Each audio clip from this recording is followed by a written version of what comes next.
At the most elemental level, reading involves a literal interpretation of an author's words. Since readers construct meaning using their prior knowledge, even literal comprehension varies from one reader to another. If students grasp the entirety of what they are reading, they can sequence events. Manipulatives are an ideal format for developing this skill. Retrieved by a Labrador. Norman was walking along the river with his owner. All of a sudden, the blind 4-year-old Labrador darted off. Norman ignored his owner when he called, "Come." The dog jumped into the river and swam toward a girl. He reached the teenager who was being carried off at a swift current. Norman swam to shore with the terrified girl holding on his tail. The blind dog had heard her screams and rescued the drowning girl. The stories in each Reading Manipulatives comprehension product are based on facts and have answer keys. After reading the paragraphs and sequencing them in this product, the students identify the main idea of each paragraph. Level A of sequencing main idea has 4 paragraphs, and Level B has 5 paragraphs and more advanced nonfiction topics. This product follows the 5-paragraph essay format. The first paragraph will contain an overview. The next 3, the details of the story with clues to the sequence, and the final paragraph, some conclusions or summary.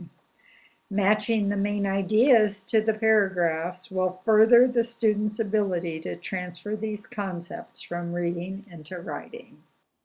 The Tips for Teachers comprehension issue on our website summarizes literal comprehension skills and lists teaching strategies. Learning to identify types of opinions is a key critical reading strategy. After reading a story of approximately 375 words, the student sorts 10 statements related to the topic as either true, false, or opinion. Becoming familiar with various types of opinion statements helps students to identify them and to be more judicious readers. The categories we use are generalization, judgment, speculation, advice, and personal opinion. People who believe in the Bermuda Triangle and other weird occurrences are simply superstitious. I think that's an opinion also. Me too.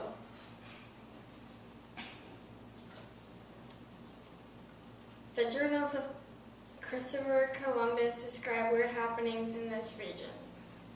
That's true. Yeah. Many people believe the bizarre events and mysterious disappearances in the Bermuda Triangle are due to supernatural phenomena. True. Christopher Columbus coined the name Bermuda Triangle in his journal 500 years ago. I don't think that's true.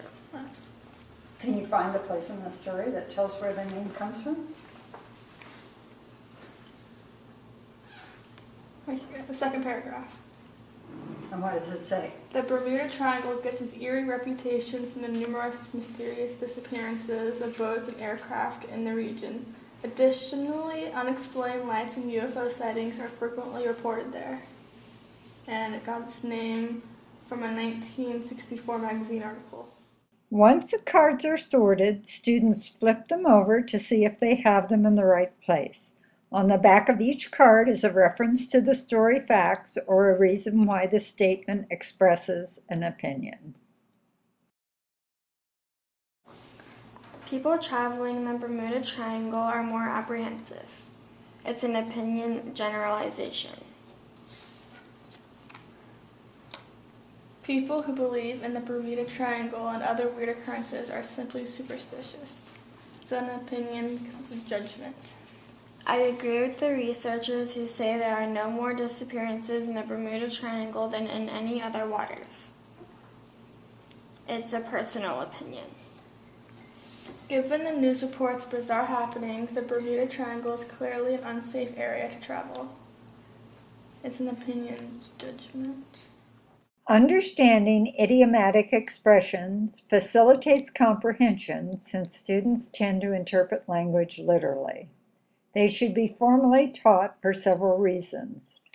Students are less exposed to figurative language than in the past, and idioms are especially confusing to English language learners. In addition, idioms illustrate the richness and cultural diversity of our language. The origin of each idiom is on the back of the idiom card. Finding out how these sayings became part of the English vernacular is interesting and should aid comprehension. It is a feather in one's cap to have been named the Citizen of the Year. American Indians often wore feathers to show their bravery in past wars.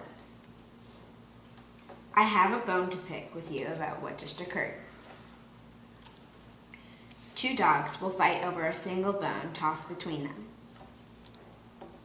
Having a chip in one's shoulders will not help you live in this life.